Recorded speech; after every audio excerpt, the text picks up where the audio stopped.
सर्वेभ्यो नमो नमः। ऑनलाइन संस्कृत कक्षा में आप सभी का हार्दिक स्वागत है। आज हम संस्कृत पाठ्यपुस्तक रुचिरा भाग 2 कक्षा सप्तमी का चतुर्थ पाठ पढ़ेंगे। सर्वप्रथम मैं आपके सम्मुख कुछ प्रश्न रखना चाहूँगा। उत्तरदान हेतु आप मेरा अनुसरण मात्र ही करेंगे। प्रथमः प्रश्नः, भवतां गृहे मनोरञ्जनस्य कानि साधनानि सन्ति?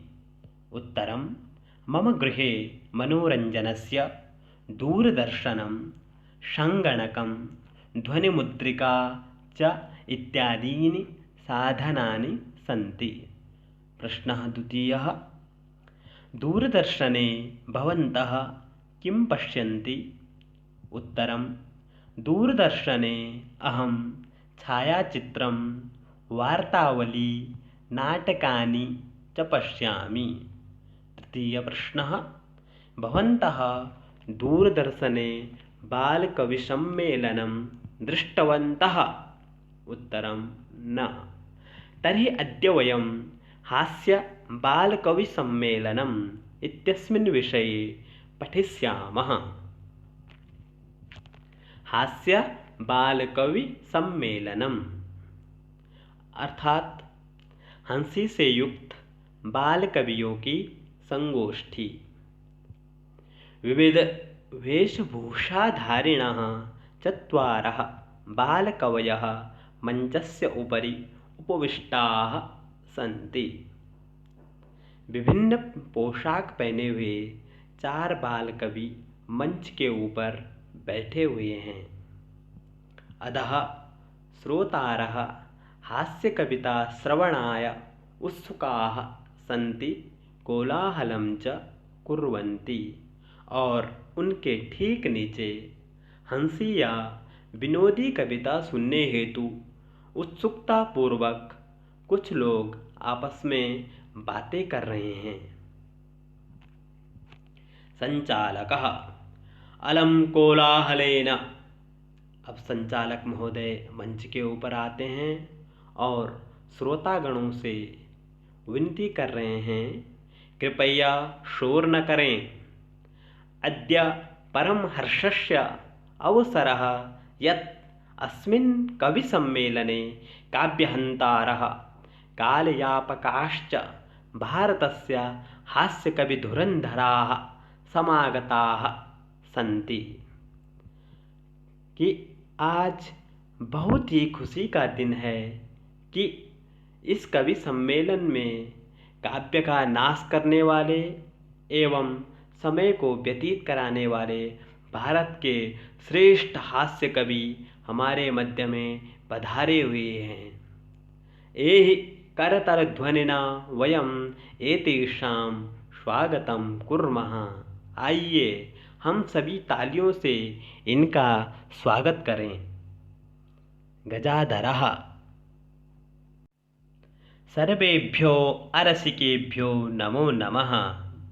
अब सर्वप्रथम मंच पर गजाधर नाम के कवि आते हैं। वह कहते हैं, सभी नीरस अर्थात कविता में रुचि न रखने वाले लोगों को मेरा नमस्कार। प्रथमं तावत् अहम् आधुनिकं वैद्यम् उद्दिश्य स्वकीयं काव्यं श्रावयामि। सर्वप्रथम मैं आजकल के चिकित्सक, जिसे डॉक्टर भी कहते हैं, को लक्षित करते हुए आपको कविता सुनाऊंगा। वैद्यराज नमस्तुभ्यं, यमराज सहोदरा, यमस्तु हरति प्राणान्, वैद्यः प्राणान् धनानि च।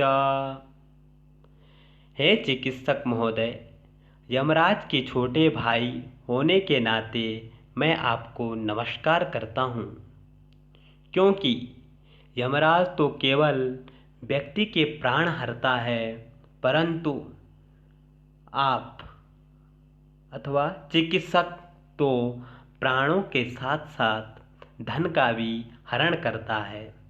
सर्वे उच्चैः हसन्ति, सभी जोर से हंसते हैं। कालांतकः, अरे वैद्यास्तु सर्वत्र परंतु न ते मादृशाः कुशलाः जनसंख्या निवारणे। अब कालांतक नाम के कवि मंच के ऊपर आते हैं और श्रोताओं से कह रहे हैं, अरे भाइयों, चिकित्सक तो हर जगह पर हैं, परंतु मेरे जैसा जनसंख्या निवारण करने में कोई अन्य समर्थ नहीं हो सकता। ममापि काव्यम इदं शृण्वन्तु भवन्तः, आप मेरा भी यह काव्य सुनिए। चितां प्रज्वलितां दृष्ट्वा वैद्यो विस्मयमागतः, नाहं गतो न मे भ्राता कस्येदं हस्तलाघवम्। जलती हुई चिता को देखकर चिकित्सक आश्चर्यचकित हो गए और सोचने लगे कि इस व्यक्ति के प्राणों का हरण किसने किया, यह किसके हाथों की सफाई है, क्योंकि इसके पास न तो मैं गया और न ही मेरा भाई यमराज। सर्वे पुनः हसन्ति, सभी फिर से हंसने लगते हैं। तुन्दिलः, तुन्दस्य उपरि हस्तम् आवर्तयन् तुन्दिलोऽहं भोः। अब मंच के ऊपर तुन्दिल नाम के कवि आते हैं। अपने पेट के ऊपर हाथ घुमाते वह मंच के ऊपर आ रहे हैं। भाइयों, मैं तुन्दिल हूँ। ममापि इदं काव्यं श्रूयतां जीवने धार्यतां च, मेरा भी यह काव्य सुनिए एवं जीवन में धारण करें। परान्नं प्राप्य दुर्बुद्धे मा शरीरे दयां कुरु, परान्नं दुर्लभं लोके शरीराणि पुनः पुनः। अर्थात, हे दुर्बुद्धि मानव, यदि आपको दूसरों का भोजन मिल रहा हो तो कभी भी शरीर पर दया मत करना। इस संसार में शरीर तो दोबारा मिल सकता है, परंतु दूसरों का भोजन मिलना असंभव है। सर्वे पुनः अट्टहासं कुर्वन्ति, सभी श्रोता पुनः हंसने लगते हैं। अब चारवाक कवि आ रहे हैं। चारवाकः, आम आम शरीरस्य पोषणं सर्वथा उचितमेव। चारवाक जी आकर कह रहे हैं, हाँ हाँ, शरीर का पोषण हमेशा उचित ही होता है। यदि धनं नास्ति तदा ऋणं कृत्वापि पौष्टिकः पदार्थः एव भोक्तव्यः। यदि आपके पास धन नहीं है तो उधार करके भी पौष्टिक पदार्थों का सेवन करना चाहिए। तथा कथयति चार्वाक कवि, तो चार्वाक कवि क्या कह रहे हैं?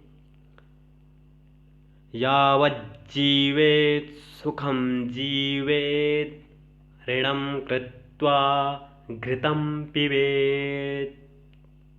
इसका मतलब ये होता है कि जब तक जीना है तब तक सुखपूर्वक जीवन व्यतीत करना चाहिए एवं उधार करके घी, दूध आदि अच्छे पदार्थों का सेवन करना चाहिए।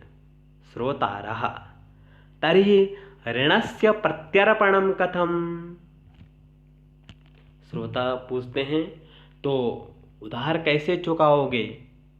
चार्वाकः, श्रूयतां मम अवशिष्टं काव्यम। चार्वाक बोल रहे हैं, मेरी शेष कविता तो सुनिए।